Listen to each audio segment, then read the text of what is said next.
ট্ৰাম্পে জ্বলাইছে জুই চীনৰ প্ৰধানমন্ত্ৰী জিনপিঙৰ শৰণাপন্ন হল নেকি আমেৰিকা পোহৰলৈ আহিল ট্ৰাম্পৰ দুমুখীয়া চৰিত্ৰ চীনৰ আগতে হিৰণত কৰিলে আমেৰিকাই বিশ্ব ৰাজনীতিত নতুন ধুমুহা ভাৰত সাৱধান হোৱাৰ পাল কালি নিজকে প্ৰধানমন্ত্ৰী মোদীক নিজৰ ভাল বন্ধু বুলি কৈছিল আজি সেই ডোনাল্ড ট্ৰাম্পে লৈছে এক নাটকীয় ইউটাৰ্ণ কিন্তু এইবাৰ তেওঁ কাৰ পক্ষত এইবাৰ তেওঁ চীনৰ ৰাষ্ট্ৰপতি সি জিনপিঙৰ ওচৰত নজানো হোৱাৰ উপক্ৰম কৰিছে হয় এক বিস্ফোৰক খবৰ আহিছে যে ৰাষ্ট্ৰপতি পুতিনে এছচিঅ সন্মিলনত আমেৰিকাক আইনাত নিজৰ মুখ দেখুৱাই দিয়াৰ লগে লগে ট্ৰাম্পে মোদীৰ ওপৰত দুখ জাপি দি এতিয়া এক নতুন খেল আৰম্ভ কৰিছে আৰু সেই খেলটো হ'ল সি জিনপিঙৰ সৈতে গোপন বৈঠক যদিও আনুষ্ঠানিকভাৱে একো ঘোষণা হোৱা নাই কিন্তু পৰ্দাৰ আঁৰত চলিছে এক ভয়ংকৰ ষড়যন্ত্ৰ আসলতে এবাৰ দক্ষিণ কোৰিয়াত অনুষ্ঠিত হ'বলগীয়া এপেক শীৰ্ষ সন্মিলনত সি জিনপিং আৰু ডোনাল্ড ট্ৰাম্পৰ মাজতে গোপন বৈঠকৰ আয়োজন চলিছে হোৱাইট হাউছে মুখ খোলা নাই কিন্তু সূত্ৰই নিশ্চিত কৰিছে যে আলোচনাৰ ব্লু প্ৰিণ্ট ইতিমধ্যে সাজু অৰ্থাৎ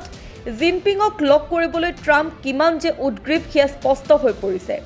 এই বৈঠকৰ গুৰুত্ব কিয় ইমান বেছি কাৰণ যোৱা কেইমাহমান ধৰি আমেৰিকা আৰু চীনৰ মাজত চলি আছিল এক শীতল যুদ্ধ বিশেষকৈ চীনে ভাৰতৰ পক্ষ লোৱাৰ যি ইংগিত দিছিল সেয়া ট্ৰাম্পে হজম কৰিব পৰা নাছিল কিন্তু এতিয়া এনেকুৱা কি হ'ল যে আমেৰিকাই নিজৰ শত্ৰুৰ ওচৰত সেয়াও মানিবলৈ বাধ্য হৈছে যদি ট্ৰাম্পে সঁচাকৈ জিনপিঙক সাক্ষাৎ কৰে তেন্তে ই তেওঁৰ দ্বিমুখী চৰিত্ৰ উদঙাই দিব ই ভাৰতৰ বাবে এক অশনি সংকেত হ'ব পাৰে কাৰণ তেওঁ ভাৰতৰ সৈতেও এক নতুন আৰু ভয়ংকৰ খেল খেলিব পাৰে এই বৈঠকত কি আলোচনা হ'ব পাৰে বিশেষজ্ঞসকলৰ মতে এয়া কেৱল এক আনুষ্ঠানিক বৈঠক নহ'ব ইয়াত ট্ৰাম্পৰ আটাইতকৈ ডাঙৰ অস্ত্ৰ শুল্ক বিবাদ বাণিজ্যিক চুক্তি শক্তি সহযোগিতাৰ দৰে বিষয়বোৰ থাকিব আনকি শেহতীয়াকৈ চীনে প্ৰদৰ্শন কৰা মাৰাত্মক অস্ত্ৰ-শস্ত্ৰ দেখি ভয় খোৱা ট্ৰাম্পে প্ৰতিৰক্ষাৰ বিষয়টো উত্থাপন কৰিব পাৰে লগতে নিজৰ দেশৰ ৰাজনীতিত সমালোচকসকলক যোগ্য প্ৰত্যুত্তৰ দিবলৈও ট্ৰাম্পৰ বাবে এয়া এক সোণালী সুযোগ সামগ্ৰিকভাৱে যদি এই বৈঠক সফল হয় তেন্তে ই হয়তো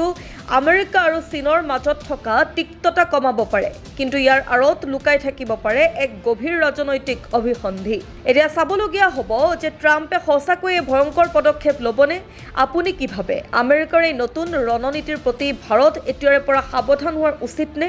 আপোনাৰ মতামত তলত কমেণ্ট কৰি জনাওক